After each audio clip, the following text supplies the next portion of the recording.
بسم اللہ الرحمن الرحیم الحمد للہ رب العالمین الصلاة والسلام علی اشرف الانبیاء والمرسلین وخاتم النبیین سیدنا و مولانا علی رسولہ الکریم وأهل بيته الطيبين الطاهرين المعصومين المظلومين أما بعد فقال الله تبارك وتعالى في كتابه المجيد وفرقانه الحميد بسم الله الرحمن الرحيم من عمل صالحا من ذكر أو أنثى وهو مؤمن فلا نحيينه حياة طيبة اما بعد بندگان خدا، آپ سب کو اور اپنے نفس کو میں تقوی الہی کی وصیت کرتا ہوں، تقوی الہی کی نصیحت کرتا ہوں اور تقوی الہی کی جانب دعوت دیتا ہوں کہ خداوند تبارک و تعالی نے انسانی زندگی کا کمال تقوی میں منحصر رکھا ہے کہ خداوند تبارک و تعالی کے قوانین کے مطابق جو انسان زندگی بسر کرے گا یقیناً وہ باتقوی انسان ہے اور انسانیت کے اعلیٰ مراتب تک پہنچ سکتا ہے۔ بشر کی ہدایت کا قانون اللہ نے قرآن کریم میں اس قانون کو تقوی کہا ہے کہ جس کے ذریعے سے انسان اپنی زندگی کو حیات طیبہ بنا سکتا ہے۔ آپ کی خدمت میں قرآن کریم کی آیت کی تلاوت فرمائی کہ من عمل صالحا من ذکر او انثی، اللہ تعالیٰ کا فرمان ہے کہ جو کوئی عمل صالح کرے، پہلے ترجمہ سنیں پھر تاکہ میں اس کی مختصر سی وضاحت کروں۔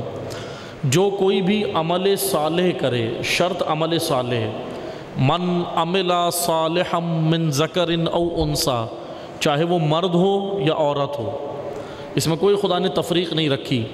ایسا نہیں ہے کہ بغیر کردار کے مرد افضل ہے، بغیر کردار کے عورت افضل ہے، نہیں، دونوں کے لیے خداوند تبارک و تعالی نے حیات طیبہ تک پہنچنے کی شرط رکھ دی ہے۔ کہا کہ مرد ہو یا عورت ہو، من ذکر او انثی، مرد ہو یا عورت ہو، دونوں میں سے جو بھی عمل صالح کرے وَهُوَ مُؤْمِنٌ، اور پھر دوسری شرط مومن بھی ہو۔ پہلی شرط عمل صالح کرے لیکن اس شرط کے ساتھ کہ وہ مومن ہو، اللہ پر ایمان رکھتا ہو، رسول پر ایمان رکھتا ہو، قرآن پر ایمان رکھتا ہو، تمام گزشتہ انبیاء پر ایمان رکھتا ہو، گزشتہ کتابوں پر بھی ایمان رکھتا ہو، غیب پر ایمان رکھتا ہو، قیامت پر ایمان رکھتا ہو، امامت پر ایمان رکھتا ہو، یعنی کہ تمام ان شرائط کے ساتھ وہ ایمان رکھتا ہو، مومن ہو اور عمل صالح کرے، تو پھر خدا اسے ایک گفٹ دے گا، تحفہ دے گا، اللہ کی جانب سے تحفہ ہے، لیکن یہ تحفہ شرائط کے ساتھ ملے گا۔ دیکھیں خداوند تبارک و تعالی رب العالمین ہے، اس نے بہت سارے تو ایسے تحفے ہیں، ایسی نعمتیں ہیں جو ہمیں کچھ نہ کرنے پہ دی ہیں۔ کچھ نہ کرنے پہ ہمیں کتنی نعمتیں ملتی ہیں، مثلا یہ سب سے بڑا یہ وجود خود ایک بڑی نعمت ہے۔ پھر اس کے بعد جب ہم نعمتوں کا شمار کرتے ہیں تو نعمتوں کو شمار تو کر ہی نہیں سکتے۔ اچھا، نعمتیں دو طرح کی ہیں، آپ نے بہت توجہ سے سننا ہے کیونکہ مختصر وقت میں بڑا مطلب پیش کرنے جا رہا ہوں میں طالب علمانہ۔ نعمتیں دو طرح کی ہیں، ایک نعمتیں وہ ہیں کہ جس میں انسان کے ساتھ تمام مخلوقات شامل ہیں، یعنی ان نعمتوں سے انسان ہی مستفید نہیں ہو رہا، جانور بھی مستفید ہو رہا ہے، نباتات بھی مستفید ہو رہے ہیں، زمین بھی مستفید ہو رہی ہے اور آسمان بھی مستفید ہو رہا ہے، یعنی کہ بہت ساری مخلوقات، سمندر، کہکشانے، دریا، چرند پرند، وہ سب کے سب ان نعمتوں سے فائدہ اٹھا رہے ہیں انسان کے ساتھ۔ یعنی کچھ نعمتیں خدا کی ایسی ہیں کہ جس میں انسان کے ساتھ دیگر مخلوقات بھی شریک ہیں، لیکن کچھ نعمتیں ایسی ہیں جو فقط انسان کے لیے ہیں، جس میں دیگر مخلوقات کو اللہ نے شامل نہیں کیا۔ یا میں اور آسان زبان میں کہوں، نعمتوں کی تین کیٹیگریز ہیں یا تین درجات ہیں نعمتوں کے۔ پہلی نعمت عمومی نعمت، تمام مخلوقات کے لیے، دوسری نعمت خصوصی نعمت فقط انسان کے لیے، اور تیسری نعمت اور خصوصی نعمت فقط مومن کے لیے. یعنی اس نعمت سے کافر مستفید نہیں ہو سکتا، اس نعمت سے منافق مستفید نہیں ہو سکتا. یعنی یہ ایک ایسی نعمت ہے کہ جو صرف مومن کو ملے گی. قرآن کی شرط رکھ رہا ہے. یعنی 3 درجات ہو گئے نعمتوں کے. میں آپ کو مثال دے دیتا ہوں تاکہ جوانوں اور بچوں کے لیے آسانی ہو جائے مطلب کو سمجھانے میں، کہ مثلا سورج کتنی بڑی نعمت ہے. اب یہ سائنس بھی اس کے اوپر ریسرچ کر چکی ہے، سائنس بھی جانتی ہے کہ سورج کتنی بڑی نعمت ہے. نظام شمسی کا حصہ یہ زمین ہے. نظام شمسی نہ ہو ہم زمین پہ رہ نہیں سکتے، ہم زمین پہ زندگی بسر نہیں کر سکتے. تو اس لیے سولر سسٹم کا حصہ ہم ہیں، یہ زمین ہے. تو سورج خود ایک بہت بڑی نعمت ہے، لیکن اس سورج سے صرف انسان نہیں، جانور بھی مستفید ہو رہا ہے، نباتات بھی مستفید ہو رہے ہیں، چرند پرند، زمین، کہکشانے سب مستفید ہو رہے ہیں. تو یہ ہو گئی عمومی نعمت. یہ تو ایک کی میں نے مثال دی ہے، ورنہ ایسے بے شمار نعمتیں اللہ کی. اب اسی طرح کچھ نعمتیں اللہ کی وہ صرف انسان کے لیے ہیں، اس سے وہ جانوروں کے لیے نہیں ہیں. اور سب سے بڑی نعمت ہے عقل، شعور، فہم، تہذیب. اللہ نے یہ جو تہذیب و تمدن انسان کو دیا، سورہ رحمان کیا کہہ رہی ہے کہ ہم نے تمہیں قلم عطا کیا ہے. انسان کو ہم نے قلم دیا. قلم کیوں؟ کیونکہ قلم اور کتاب اس لیے دیا کہ تم اپنی تہذیب کو بہترین طریقے سے تمدن کر سکتے ہو، اس کو بہترین انداز سے. لیکن یہ صلاحیت کسی اور مخلوق میں نہیں ہے. بس عزیزان محترم، یعنی کچھ نعمتوں میں پھر انسان جو ہے وہ الگ ہو گیا، تمام مخلوقات سے الگ ہو گیا. لیکن پھر سب سے بڑی نعمتیں جو اللہ کی ہیں وہ خدا کہہ رہا ہے کہ وہ صرف میں مومنین کو دوں گا، وہ صرف مومنوں کو ملیں گی. اور وہ کیا ہے؟ من عمل صالحا، عمل صالح کرو، مرد ہو یا عورت ہو، وہوا مؤمن، اور مومن بھی ہو، فلا نحینہ، پھر میں تمہیں ایسی حیات دوں گا، حیاتاً طیبہ، جو پاکیزہ زندگی ہوگی. یعنی یہ پاکیزہ زندگی کافر کو نہیں ملے گی، یہ پاکیزہ زندگی منافق کو نہیں ملے گی، یہ پاکیزہ زندگی ملحد کو نہیں ملے گی. یہ حیات طیبہ جو قرآن کہہ رہا ہے یہ صرف اور صرف مومن کو ملے گی. اور قرآن کہہ رہا ہے یہ وہ حیات ہے جو ختم نہیں ہوگی. انسان اس دنیا سے منتقل ہوگا، ختم نہیں ہوگا. کہاں منتقل ہوگا؟ برزخ میں، برزخ کے بعد محشر میں، محشر کے بعد جنت میں. یہ مومنین کے لیے اللہ نے یہ رکھا ہے نا. پھر جنت میں کیا ہے؟ جنت کی زندگی کیا ہے؟ ہم فیہا خالدون، ابدی زندگی، ہمیشہ رہنے والی زندگی. بس عزیزان محترم، حیات طیبہ کی شرط کیا رکھی خدا نے؟ عمل صالح. میں مختصر سی وضاحت کروں گا عمل صالح کی، توجہ سے سننا ہے. عمل صالح، اب جیسے آپ ترجمہ اٹھا کے دیکھیں گے تو اکثر مترجمین نے کیا ہے نیک عمل، اکثر مترجمین نے کیا ہے نا. لیکن توجہ سے سنیں، ترجمے غلط نہیں ہیں، ترجمے اپنی علمی سطح کے مطابق ہیں. توجہ ہے آپ کی. کچھ ترجمے، یعنی کہ میں آپ کو مثال دوں نا، میں گیا سمندر کے ساحل پہ، میں نے بھی سمندر کے ساحل سے بہت کچھ حاصل کیا، لیکن مجھ سے زیادہ مستفید وہ ہوگا جس نے ساحل پہ نہیں رہا، غوطہ خوری کی ہے. اس کو نعمتیں ذرا بڑھ کے ملیں گی، اس کو آبی جانور بھی ملیں گے اور نعمتیں اور غذائیں ملیں گی. تو دونوں میں فرق ہو گیا نا. لیکن تیسرا ایک اور انسان ہے، وہ ان دونوں سے آگے نکل گیا، اور وہ ہے غواص. وہ سمندر کی تہ میں پہنچ گیا، تو اس کو تو صرف مچھلیاں نہیں ملیں گی، اس کو تو ہیرے موتی جواہرات ملیں گے. تو اسی طرح علمی سطح کا بھی، علم بھی ایک سمندر ہے. کسی نے علم کے ساحل پر کسی نے علم کے سمندر کے ساحل پہ جا کے ترجمہ کیا ہے، کسی نے علم کے سمندر کے درمیان میں جا کے ترجمہ کیا ہے، اور بعض عرفاء نے تہ میں جا کے ترجمہ کیا. اس لیے ترجمے غلط نہیں ہیں، سطح کے مطابق درست ہیں، ترجمے غلط نہیں ہیں. بس عزیزان محترم توجہ سے سنیے گا بندگان خدا، یہ ترجمہ کہ نیک عمل، عمل صالح، صحیح ترجمہ ہے، غلط نہیں ہے، لیکن سطحی ترجمہ ہے، سطحی ہے، دقیق نہیں ہے، عمیق نہیں ہے، گہرائی کے ساتھ نہیں ہے. علماء، عرفاء، مفسرین جو بیان کرتے ہیں وہ کہتے ہیں عمل صالح نیک کے ساتھ ساتھ عمل صالح کی 2 شرائط اور ہیں.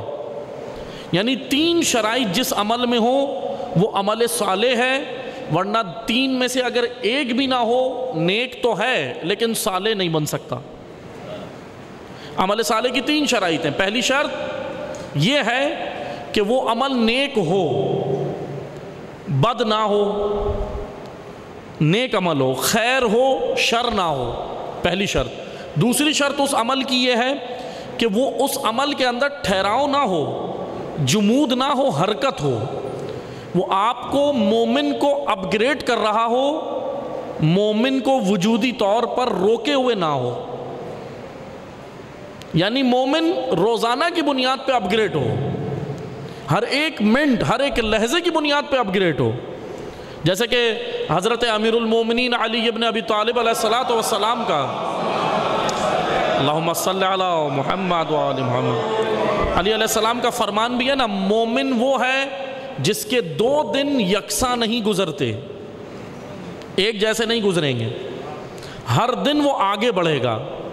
علمی میدان میں پڑھائی اگر آپ پڑھ رہے ہیں، اسٹوڈنٹ ہیں، تو دونوں دن یکساں نہیں ہوں گے۔ آج علم میں اگر آج آپ کے پاس 20% علم تھا، کل 30% ہونا چاہیے۔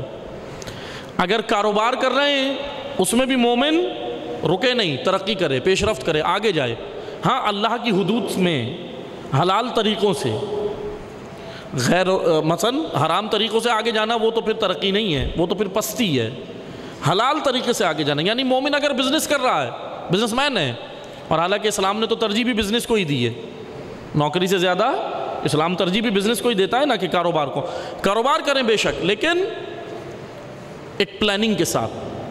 اور کیسی پلاننگ کہ جس میں آپ روزانہ اپ گریڈ ہو رہے ہوں، آگے بڑھ رہے ہوں بہترین طریقے سے۔ اسی لیے توجہ سے سنیں، عمل صالح کی دوسری شرط کیا ہے؟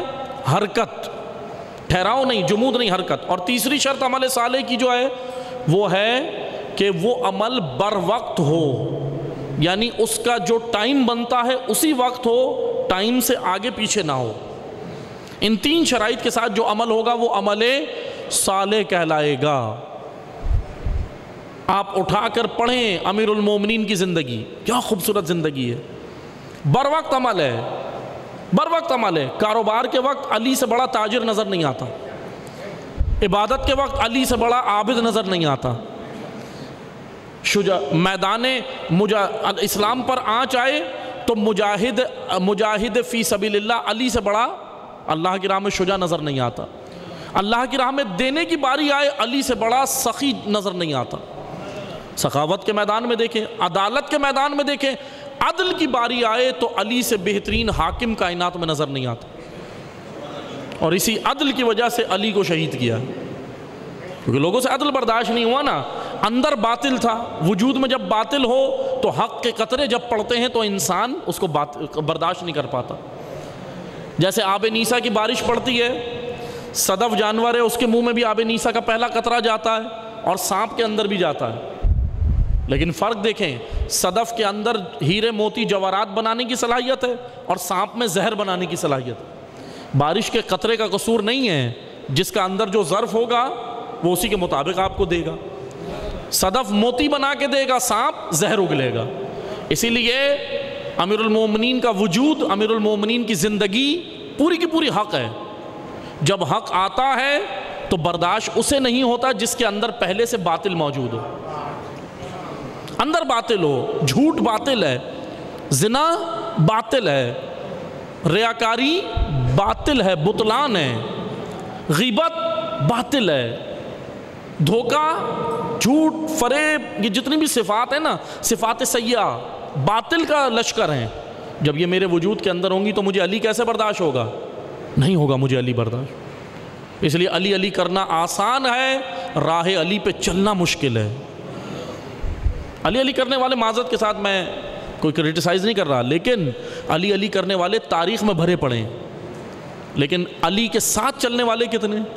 اٹھا کے دیکھیں، نہج البلاغہ علی کے درد اور مرثیے کی کتاب ہے، کتنے ساتھ علی کے چلنے والے؟ بہت مختصر ہیں، بہت مختصر ہیں، بہت کم لوگ ہیں، لیکن وہ ہیں ایسے، ہاں ہیں ایسے بہترین ہیرے کہ جن کی شہادت کے بعد علی ان پہ روتے تھے، علی ان کو یاد کر کے روتے تھے۔ حضرت ابو ذر، حضرت سلمان، حضرت مقداد، مالک اشتر، علی روتے تھے ان کو، علی ان کو یاد کرتے تھے۔ مجھے میرا دینی بھائی یاد آتا ہے۔ مولا سے پوچھا آپ کا دینی بھائی کون ہے؟ کہا کہ اخ فی اللہ، اللہ کے لیے وہ میرا بھائی تھا۔ کہا کون؟ کہا ابو ذر غفاری۔ دنیا علی کو یاد کر کے روتی ہے، علی اپنے ان اصحاب کو یاد کر کے روتی۔ بس عزیزان محترم، عمل صالح وہ عمل جو بر وقت ہو۔ ابھی نماز کا وقت ہے نا، نماز کا وقت ہے، نماز کے وقت اول وقت میں نماز یا عمل صالح۔ ابھی آپ قرآن بھی نہیں پڑھیں، اول وقت نماز کا اول وقت تو قرآن پڑھنا جائز ہے یا نہیں؟ جائز تو ہے، برا تو نہیں ہے، ثواب ہے نہیں ہے، نیک عمل کر رہے ہیں آپ، لیکن نیک تو ہے، عمل صالح نہیں ہے۔ صالح یعنی بر وقت، جس کا جو وقت ہے، جس کا جو وقت ہے، حلال روٹی کمانے کا وقت ہے، اس ٹائم آپ روٹی کمانے نہیں جائیں، 1000 رکعت نمازیں شروع کر دیں۔ علی ایسے نمازی کی مذمت کرتے، ایسے نمازی کی مولا علی نے مذمت کی ہے کہ نہیں، یہ تو ہم مکمل مومن نہیں ہوں۔ بہترین مومن وہ ہے جو ہر میدان میں اللہ کے قوانین کے اندر زندگی بسر کرے۔ خدا کیا کہہ رہا ہے؟ میں انشاءاللہ یہ جو آیت رہ گئی ہے، دوبارہ موقع ملے گا اللہ نے زندگی تو میں دوبارہ اسی آیت کو آگے کنٹینیو کروں گا، اسی آیت کو۔ وَهُوَ مُؤْمِنٌ، اور تم مومن بھی ہو تو خدا تمہیں گفٹ دے گا، اور وہ حیات طیبہ ہے۔ حیات طیبہ کیا ہے؟ اس پہ ہم انشاءاللہ مزید گفتگو کریں گے، آگے انشاءاللہ اللہ نے موقع دیا تو پھر گفتگو کریں گے کہ حیات طیبہ یعنی ایک بہترین زندگی کہاں کے لیے؟ دنیا میں بھی اور آخرت میں بھی۔ دعا کرتے ہیں اللہ تعالی ہم سب کو حیات طیبہ کی توفیق عطا فرمائے۔ بسم اللہ الرحمن الرحیم، انا اعطیناک الکوثر فصل لربک وانحر ان شانئک هو الابتر۔